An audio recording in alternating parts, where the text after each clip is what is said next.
Today on BRStv, we're gonna light this tank. Hi guys, my name is Ryan. Welcome to another week of the BRS 160, where every week we do our best to help you guys, members of the reefing community, enjoy your tanks and find new ways to explore the hobby. We do that by following the setup and progression of this 160-gallon reef tank. This is the week that you've been waiting for. We're going to select and install the lighting option for the BRS 160. You might have thought we knew all along what we were going to install, but honestly, we just nailed it down this week. We're going to share what each individual BRS team member would select if it was up to them, cover all the options we legitimately considered, and then show you the install of our selected solution. Reefers ask us all the time what we would select in all kinds of instances, so I thought it'd be really valuable after we covered all the different lighting technologies in the last few weeks that we share the collective opinion of the BRS staff. I can tell you the debate on what's best is just as hot inside the BRS walls as it is on the forums. I'm going to start with our sole holdout on T5 only technology. RT Turner, with 6 years of reefing under his belt, said he would go with a 5-foot Giesman Matrix 2 fixture for just one simple reason. T5 lighting just works, end of story. I have to say, if this was a 4-foot tank, I'd likely be in the same camp. 5-foot fixtures generally don't have controllable or dimmable ballast, whereas 4-foot fixtures do. An 8-bulb Bluetooth Matrix 2 has 4 distinct channels with hundreds of set points, and with different color bulb selections, I can achieve almost all of the controllability benefits of LEDs.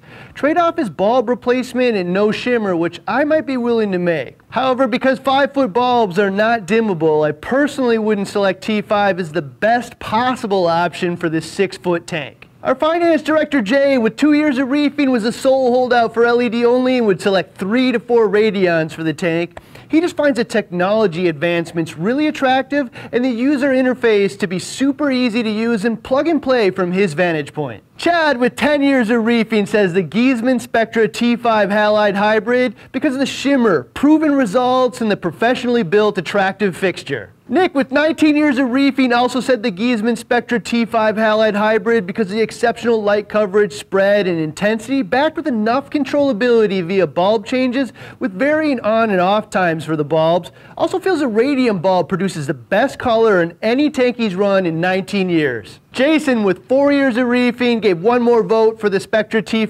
Halide Hybrid because of the natural shimmer, which avoids the LED flicker, proven results, and the single-ended over double-ended bulbs because the intensity is spread out more evenly. Everyone else went LED T5 Hybrid. Josh, with 14 years of reefing, suggested the Giesman Aurora because of the solid shimmer and guarantee of the appropriate light coverage. Zach, with 15 years of reefing, selected a 6-bulb T5 Retro and a hood with Kessil AP700 because of the even spread and results associated with T5s, particularly the ATI Blue Plus bulb and the ideal LED shimmer with Kessils. Charlie, with 6 years of reefing, went with dimmable 4-foot T5 Retros with 4 AI primes because this hybrid solution will produce results and the prime just has an awesome phone interface that he loves. Carter, with 2 years of reefing, went with the Giesman Aurora because of the even spread. The fixture's all in one and easy to install. It looks sharp and he likes the Bluetooth controllability. Dave, with 2 years of reefing, also went with the Giesman Aurora because of the simplicity of a single fixture, controllability, and the look of T5s with a small amount of LED that he feels just can't be beat. Connor, with 5 years of reefing, went with a 6-bulb T5 Retro and a hood with Kessil AP700 because of the proven growth of the ATI bulbs combined with the shimmer and small form factor of the Kessils. This approach provides the shimmer he likes and reduces shadowing. Andy, with 10 years of reefing, selected the ATI power module. He likes that the primary lights on this fixture can be T5 because you can have up to 8 bulbs, but also adds in the controllability and shimmer with the LEDs. Myself, I've been in the hobby for just over a decade now with around 11 years, and I'd go with a 4-bulb T5 retrofit with 2 Kessil AP700s. I just think the evenness of the spread on the new AP700 and the area it covers represents a major advancements in LEDs in the reef tank and almost completely solves one of the major challenges with lighting the reef tank. Addition of the T5 eliminates the directional nature and shadows to produce what I think is probably the best lighting combo I can produce for this tank. The result here is basically a 3-way tie with 3 of us selecting the Spectra T5 Halide Hybrid, and this group only cares about one thing, and that's results. Then 3 Kessil T5 Retro votes and 3 Giesman Aurora T5 LED Hybrid votes. I will say the T5 LED Hybrid overall was a landslide victory, and combined the fixture approach between the ATI power module and Giesmann Aurora was the overall most popular option. End of the day, all these options will work, but you can get a general idea of what our team, which has largely used or had experience with basically every option, would select if we had a limitless budget. That said, this is how I came to the conclusion that I was going to select an AP700 T5 hybrid solution for the BRS160. Let's start with what we have to work with. When Chris from Benner's Woodworking made us the stand, he also made us a matching hood. Well, we don't absolutely have to use it. I sure would like to. So what are our options? We ruled out a halide only option because none of them fit inside the hood in the way that we would like, and they just don't provide the same color and flexibility options that we're looking for. We also ruled out LEDs as a standalone solution because there's simply too many advantages to be had from some of the hybrid solutions we considered. T5 lighting is the only standalone solution we even considered because so many of us have had so much success with T5s over the years. It's low profile and has some controllability options. Lowest cost T5 option would be to install 5-foot T5 retrofit kits into the hood. We can also go with a lighting fixture like the ATI or Giesmann Matrix 2. If the fixture fits your decor, you can just hang it, or you can install the fixture within the hood itself as well. Open and honest, there's just no way I'd hide the Giesmann fixture inside of a hood because it's just too awesome looking and matches the quality of the Reef Savvy tank so well. End of the day, as I mentioned earlier, if this was a 4-foot tank, I would have strongly considered the Bluetooth dimmable Giesmann Matrix 2 fixture for this tank because it does almost everything I want in a small, low-profile form factor, but since we're dealing with a 6-foot tank, dimmable just isn't a realistic option. I also strongly considered that T5 halide option. This is the gold standard of reefing from the perspective of coral health and a high-contrast, sharp-looking tank with an awesome shimmer. Our hood doesn't have space for a retro option, so we'd have to go with a fixture like the Infinity or Spectra. I'd personally go with the single-ended bulb Spectra because the spread's a bit less focused because the reflector is larger. It also allows for different wattage bulbs, and bulb availability is a bit wider now and likely in the future, particularly in reference to the popular radium bulb. There's also no way I'd hide this beautiful fixture inside a hood. It looks way too awesome over the tank. There's some heat issues, bulb changes, and electricity challenges, but they're all surmountable, and the resulting awesome reef tank might just be worth it. After a tremendous amount of consideration, I have to own the fact that I'm a technology junkie and I'm not going to be happy unless I incorporate some level of technology and flexibility into this tank and produce the same awesome results, hopefully sidestepping some of the challenges as well. I don't think anyone is going to be surprised that we ended up with a T5 LED hybrid, which won't be inexpensive, but I think it's going to get us as close to a 10 out of 10 as we can get. The easiest to install options would be the ATI power module or the Giesmann Aurora hybrid fixtures. We've used both here at the office with Jason's tank and on the Clown Harem tank. End of the day, both produced awesome results, and I would use either. The ATI has a lot more bulb configurations, which allows it to be either a balance of T5 and LED or more T5 than LED. Giesmann, as always, is super attractive and has a balance between LEDs and T5s that I find produces healthy, colorful corals as well as a nice contrasty image with shimmer.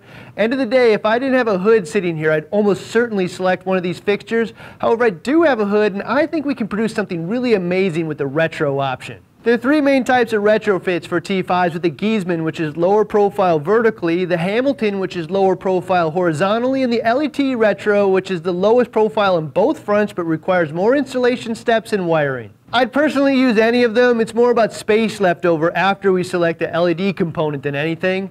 We also don't have an aquarium controller currently, so I don't have to be concerned about controllability options. Once we do install a controller, we might swap out some elements to make the T5s controllable. We're going to provide a significant amount of light with the T5, so I think we could get away with basically any LED module from the AI Prime all the way up to the Radeon XR30 Pro. If you already own LEDs, I'd absolutely use what you already own. Once it's combined with T5s and set up properly, the advantages they have over each other are not significant enough to warrant buying new gear. We've settled on two options which have two very distinct advantages, both Kessil. The reason we selected Kessil is because they provide the best shimmer with that single dense matrix array. Putting all of the LEDs under that single lens eliminates color separation, creates the ideal shimmer source, and the wide angle lens produces the most even distribution of PAR we've seen from any LED on the market, and I personally like their approach to providing the proper spectrum on basically any setting. So we have to select between 4 A360Ws or 2 AP700s. Here's the thing, the AP700 has the most impressive spread pattern I've seen from any LED on the market. The virtual elimination of hot spots and even distribution of par at basically any depth within the tank is amazing. The AP700 represents a whole new bar for what's achievable in the reef tank. That said, the individual A360s allow for more flexibility. The biggest advantage is I can zone the tank, meaning create high and low par areas within the same tank, which is ideal for a mixed reef.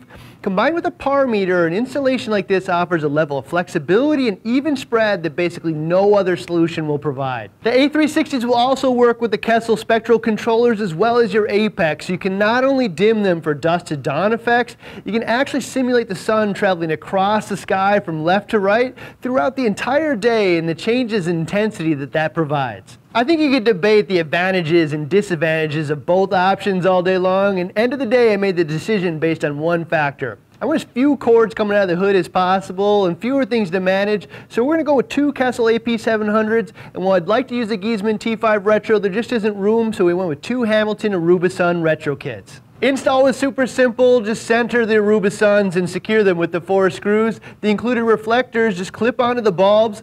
These reflectors are a bit smaller, and some of you might find some value in replacing them with wider angle reflectors from LET. The Kessil AP700 was just as easy to install. They have a canopy mounting system available, which makes it a total breeze. I think I was able to install the 4 lighting elements in less than a half hour. Endgame, it looks super sharp, and visually you can see how similar this is going to be to the gold standard of the Halide T5 Hybrid. This is what the light looks like once we hung it using a standard suspension mounting kit. The quality of the light and hood matches the quality of the stand Chris made for us, as well as the Reef Savvy tank Felix produced. Inside the tank, the LED T5 combo provides awesome color options. I know I can meet the spectrum needs of the corals. Par at any depth will be super even and dispersed with very minimal shadowing effects. The shimmer effect will be as close to halides as I'm going to get with LEDs, and this setup meets the needs of the technology junkie in me. In fact, the melding of the old and new technology to achieve real-life goals feels a bit more techy than using LED technology alone. On top of that, we're avoiding the par fluctuations and costs associated to halide bulbs, likely no heat issues or chiller, and we don't have to accommodate jumbo-sized reflectors. Well, I can't give this setup a perfect 10 because the solution definitely doesn't meet a lot of budgetary needs. I think on all other elements, we absolutely nailed it. For now, we programmed it with some pretty low settings because there's no corals in the tank and we don't want to grow algae, but we'll use a Senai par meter and the AP700's controllability to fine-tune the par zones once we decide on some coral placements in future weeks. That wraps up our mini-series on lighting within the 52 weeks of reefing. I sure hope you learned at least one new thing on LED, T5, and halide lighting, as well as the goals we're trying to achieve to help make reefing more fun and easy for you. As always, if you find these videos valuable, let us know with a quick thumbs up or comment because it means a lot to me and the team. See you next week with week 23 of the BRS 160, adding our second batch of fish and the cleanup crew.